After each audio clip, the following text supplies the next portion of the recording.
Good afternoon, কেমন আছো সবাই? নিশ্চয়ই খুব ভালো আছো, আমিও বেশ ভালো আছি। আজকে আমরা একটা জায়গায় বেরোচ্ছি। দেখো ঘড়িতে এখন বাজে 12:30 দুপুর। তো আমাদের একটা জায়গায় নিমন্ত্রণ আছে, একটা রিলেটিভের বাড়িতে। তো কোথায় সেটা চলো যেতে যেতে দেখায়, সঙ্গে থাকো আর ভিডিওটা শেষ পর্যন্ত দেখার অনুরোধ রইল। আশা করছি ভালো লাগবে, ভালো লাগলে লাইক কমেন্ট শেয়ার করতে ভুলো না। চলো। তো আমরা 12:30 নাগাদ বাড়ি থেকে বেরিয়ে পড়েছি। অন্য সময় আমার হাজব্যান্ডই ড্রাইভ করে, তবে আজকে আমরা একটা ড্রাইভার নিয়েছি, কারণ হাজব্যান্ড ওখান থেকে সোজা আর একটা জায়গায় যাবে, তো আমাকে ফিরতে হবে, সেজন্যে আমরা আজকে ড্রাইভার নিয়েছি। আমরা যাচ্ছি দমদম ক্যান্টনমেন্ট গোড়াবাজার। ওখানে একটা নিমন্ত্রণ আছে আমার বড়দার ছেলের বউয়ের, অর্থাৎ বৌমার বেবি শাওয়ার বা সাধের অনুষ্ঠান।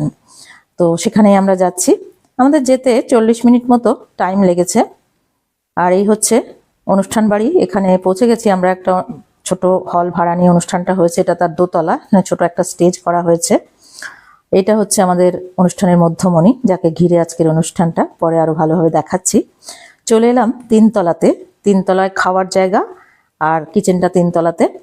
তো এখানে ওর সামনে যে থালটা দেওয়া হবে তার প্রিপারেশন চলছে। কাঁসার প্লেট, কাঁসার বাটি, কাঁসার গ্লাস, কাঁসার চামচ, সবই কাঁসার জিনিসই ব্যবহার করা হচ্ছে।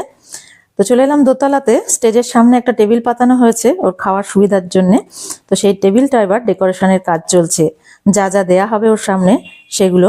প্লেট তো আগেই রেডি হয়েছিল। প্লেটে আছে ভাত, 5 রকমের ভাজা, ডাল, এঁচোড় চিংড়ি, দই কাতলা, যা যা মেনুতে ছিল আর কি। তারপর মাটন, চাটনি, পাঁপড়, দই, 2-3 রকমের মিষ্টি। মিষ্টি এখানে অনেক রকমেরই দেয়া হয়েছে, মেনুতে ছিল 2 রকমের মিষ্টি আর দই। যাই হোক, তো সেই টেবিলটা সুন্দর করে সাজানোর কাজ চলছে আর কি। তারপর খাওয়ানো শুরু হবে। এখানে একটা মিষ্টির প্লেট আছে, দেখাচ্ছি। মিষ্টির প্লেট থেকে নিয়ে নিয়ে সবাই ওকে খাওয়াবে আর গিফট দেবে, এটাই আর কি নিয়ম বা রেওয়াজ। তো খাবার দাবার সব এসে গেছে। টেবিলটা সাজানো প্রায় শেষের দিকে, এবার একটু ফুলের মালা দিয়ে সাজিয়ে দিলেই হয়ে যাবে। তারপরেই শুরু হবে খাওয়ানোর কাজ। এই যে মিষ্টি প্লেটটা দেখো, যেটা বলছিলাম পরে দেখাচ্ছি, এই মিষ্টি প্লেট থেকেই সবাই নিয়ে নিয়ে খাওয়াবে। খাওয়ানোটা গুরুজনকে দিয়েই শুরু হবে। গুরুজন বলতে এখানে উপস্থিত আছেন আমাদের বড়দার মা, অর্থাৎ বৌমার দাদিমা, শাশুড়ি। তো উনি প্রথম খাওয়ানোটা শুরু করবেন। তারপর একে একে গুরুজন থেকে শুরু করে আমরা আস্তে আস্তে খাওয়াবো সবাই। তো এরকম অনুষ্ঠানে এর আগে আমি অ্যাটেন্ড করিনি, বেশ ভালো লাগলো, একটা অন্যরকম এক্সপিরিয়েন্স হলো। তো তোমাদেরকে ওই জন্য শেয়ার করলাম তোমাদের সঙ্গে। তোমাদের কেমন লাগলো কমেন্ট করে কিন্তু জানাতে ভুলো না। এই যে ইনি হচ্ছেন বৌমার দাদিমা, শাশুড়ি, আমাদের বড়দার মা, আমাদের খালামা। তো খাওয়ানো হয়ে গেছে। খাওয়ানোর পর উনি গিফট দিচ্ছেন, একটা টার্সেল নিয়ে এসছেন গলার। তো এইভাবে সবাই একে একে খাওয়াবেন আর যে যার পছন্দ মতো গিফট নিয়ে এসছেন সেগুলো ওকে দেওয়া হবে। তো এইভাবেই অনুষ্ঠানটা চলতে থাকবে। তারপর শেষে খাওয়া দাওয়া। ইনি হচ্ছেন আমাদের বৌমার খালু শ্বশুর, অর্থাৎ বড়দার খালু, আমাদেরও খালু। তো এইভাবে পরপর চলতে থাকবে। তো সবার ভিডিও তো করা সম্ভব না, বা ভিডিওটা অনেক বড় হয়ে যাবে, সেজন্য সবারটা আমি করতে পারিনি। ইনি হচ্ছেন আমাদের বৌমার শাশুড়ি, অর্থাৎ আমাদের বড় বৌদি।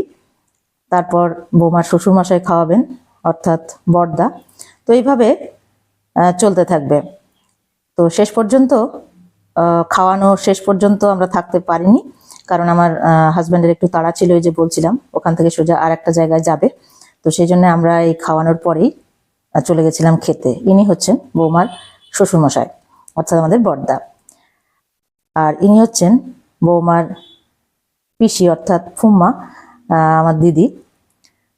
তো এরপরেই আমি আর আমার হাজব্যান্ড খাইয়েছিলাম। তারপর আমরা খেতে চলে গেছিলাম 3তলাতে। শেষ পর্যন্ত আমরা বাকি যারা ছিল তাদের ভিডিওটা করতে পারিনি। তো খেতে চলে গেছিলাম, কারণ আমার হাজব্যান্ডের তাড়া ছিল, এই যে বলছিলাম।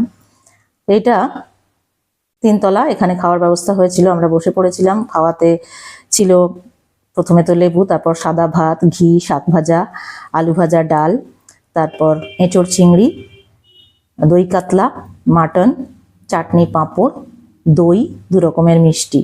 প্রত্যেকটা রান্নাই দুর্দান্ত হয়েছিল। যেমন দই কাতলা, তেমন এঁচোড় চিংড়ি, তেমন ডাল, তেমন মাটন। মাটনটা খুব সুন্দর সফট হয়েছিল আর টেস্টও ভালো হয়েছিল। তো খাওয়া দাওয়া ভীষণই ভালো হয়েছিল, রান্নাবান্না খুবই ভালো হয়েছিল। তো এই যে দেখতে পাচ্ছ দই, এই দইটাও অসাধারণ খেতে ছিল। আর সবশেষে ছিল পান। তো আমরা খাওয়া দাওয়ার পরেই বেরিয়ে পড়েছিলাম। এই যে কেক দেখতে পাচ্ছ, এই কেকটা কাটা পর্যন্ত অপেক্ষা করতে পারিনি, কারণ ওই যে বললাম আমার হাজব্যান্ডের একটা জায়গায় যাওয়ার ছিল। তো এখানেই তাহলে ভিডিওটা আজকে শেষ করছি। তোমাদের কেমন লাগলো কমেন্ট করে জানিও, ভালো লেগে থাকলে একটা লাইক করো, শেয়ার করো, আর পেজটাকে প্লিজ ফলো করে দিও। যারা ইউটিউব থেকে দেখছো চ্যানেলটা প্লিজ সাবস্ক্রাইব করে দিও। Thanks for watching.